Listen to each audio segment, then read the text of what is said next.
Hello and welcome to another episode of Plate Culture. Welcome! This week, our producer, Samu, pictured here, is out of town in the great state of Alabama. Roll Tide. So if you notice some discrepancies, that is why. Did y'all know that before I knew my sister had a tripod, I was going to use a ladder and a napkin holder to record this video? That would have been interesting. This week is the culmination of French month. We are so excited. We had so much fun filming and eating all the French foods for French month, and it has come to a close. And for the final week, we decided to give you guys a recipe for a dessert. So I know what you guys are all thinking. Classic French dessert is crème brûlée. That is the classic. That's the one that you see at a lot of French restaurants. And it is indeed delicious. It's actually one of my favorite desserts of all time. My browning torch happens to be in storage, so I was not able to do that. So I started thinking to myself, what can I make that's similar, or what can I make that's just as legendary in French cuisine? And I came up with a great solution, and it is crème caramel. It is very similar to crème brûlée, but with a caramel twist to it. And so I'm gonna teach you guys how to make it after my sip of coffee. Fun fact, one time when I was in France, I went to a restaurant and they gave me an English-speaking menu, and in the dessert menu, instead of crème brûlée, they had completely translated it on Google Translate, and it translated it to burned cream. Burned cream, which is funny because what's burned is the sugar on top of the cream and not the cream itself. That came out of nowhere. So yes, if you go to France and you see burned cream on the menu, just know that this is crème brûlée. French people, we know what crème brûlée is. You don't have to translate it. First things first, when making crème caramel is you have to make the caramel itself. Don't use pre-bought caramel syrup. We don't want to use any of that kind of stuff. You want to make your own, and it's super simple, but at the same time, really difficult. It's simple in its ingredients, but difficult in execution. So make sure you listen up. You want to put a half cup of sugar and 4 tablespoons of water into a pan. Now, this sugar starts to dissolve and starts bubbling up on you. This is where it can get finicky. You want to make sure that it doesn't dry out, so you don't want it to become crystallized again. So after it's already dissolved, you don't want it to recrystallize, which happened to me a few times, I'm going to admit.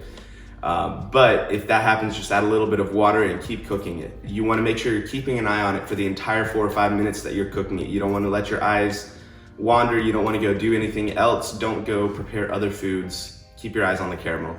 Once it's turned the caramel color you want to work really quickly before the caramel hardens.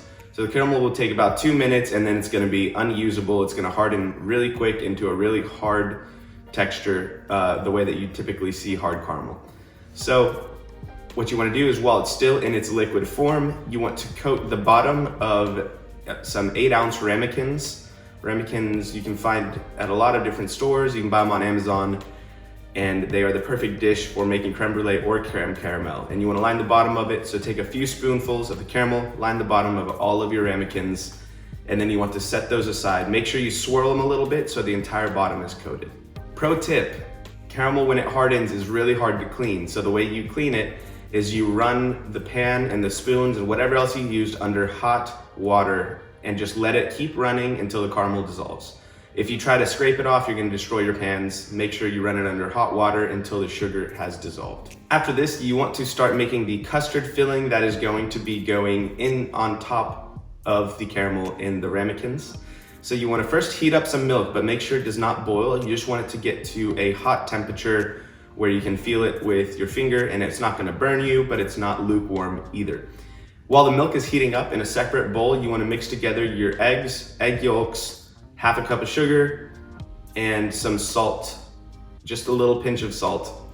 And you want to mix that together, and then once that's mixed together, you want to start ladling in your hot milk, 1 ladle at a time, until the milk has been dissolved into the egg and sugar mixture. Once this is all put together, you want to run that through a sieve or a strainer and make sure that you get any clumps of anything that might have developed. You don't want the eggs to curdle.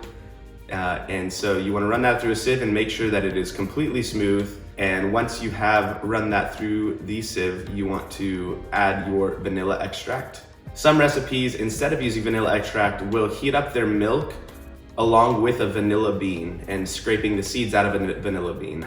I really like this option. However, we did not find a vanilla bean in the store, so we had to use vanilla extract in this case. After you have strained the mixture and have added the vanilla extract, you want to divide it evenly among your ramekins that have the caramel in it inside of a baking dish. And what's important here is you want to fill the baking dish around the ramekins with water, and you want that to be hot water.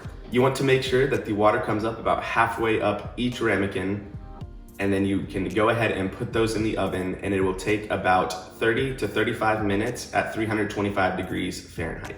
You want these to be just barely set when you pull them out of the oven, so you don't want them to be runny and you don't want them to be overcooked either. To test this, I just give it a little jiggle, and if it's not too soupy and not too stiff, then that's the perfect spot. Y'all, I'm being so monotonous today. There's a reason Laura's always with me. How's it going, Laura? And then she'd sing something like, Crème Caramel. Get another coffee.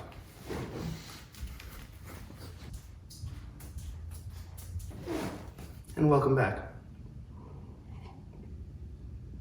That's really hot. That's really hot.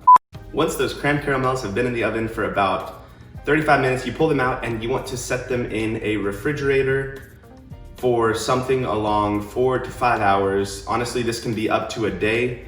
You don't want to leave them in there for too long so that the milk products don't go bad. However, you can leave these in there for up to a day, but preferably at least 3 to 4 hours until the entire custard has cooled completely. So then you pull them out, you take a little knife and you cut the edges all the way down to the bottom of the ramekin and go all the way around the ramekin until it is completely separated from the dish. And then what you do is you invert a plate on top of it, and then you flip the whole thing around and then give it a little shake to make sure it's released. And then you slowly pull up and the entire crème caramel should fall out onto the plate and release the caramel as a sauce as well. And it looks really cool. Now at this point in time, you technically do have a fully formed crème caramel. I tried so hard to make a cage, y'all. I tried 3 different dishes. I tried oiling up the dish with coconut oil, with canola oil. I tried to do so many different things to make this caramelized thing work for you guys, and I could not figure out how to do it. To give you a reference point, this is the cage that I was trying to make. Finally, after trying to make the caramel cage for so long and failing miserably, we decided to make designs on a flat piece of parchment paper, and it worked incredible. I wish I would have done this the whole time. It made things really simple and we still got a really cool design. So to make these fun designs, you want to remake your caramel. You want to do the same thing that you did when at the very first step of this video, which is add the sugar and the water to a pan until it is caramelized. However, you do want to let this cool long enough to where when you drop the caramel onto parchment paper, it's not forming little droplets. You want them to be long strands of caramel. And so you do want it to harden long enough to where it's doing that. So what you want to do is lay out some parchment paper and wait till the caramel has hardened a little bit, and you start drawing designs onto the parchment paper however you want to design it. This is where you can get really creative, really impress some people, and make your dessert look 5-star, fancy, hotel, chic, kind of like this. Look at that caramel. That's a big old swirl. See how it's panoramaing? Panoramaing. Look at that slow-mo. And some great caramel pouring right there. And here's the other one with the shards. Look how the shards are resting upon each other. Great shots, great shots. All right, that's it. Thank you so much for following along as we make crème caramel, and thank you guys so much for joining us for French Month. We really had a lot of fun making some classic French foods for you guys. It's not the end. I'll be coming back to the country of France many times on this channel because it is one of my favorites, and there's so many dishes to choose from. Thank you guys for tuning in. Make sure you like and subscribe so you can see what we're doing next month. And we are really pumped to show you guys what we have in store. I have to make my own bloopers. Y'all know how hard it is to make your own bloopers? All right, I'm gonna flip this outlet cover, heads or tails, call in the air. Ooh, It's one side of the outlet cover. I didn't assign heads or tails to either of them. Fun fact, after recording these videos, I have little blind spots of the exact size of the LED panel that lights up my face. Another fun fact, I'm sweating a little bit because I've been drinking hot coffee and my parents keep it at 1,000,000 degrees in this household. You can't see it, but that side of the kitchen is really messy, but the side that we're recording on is pretty clean. And that is by design.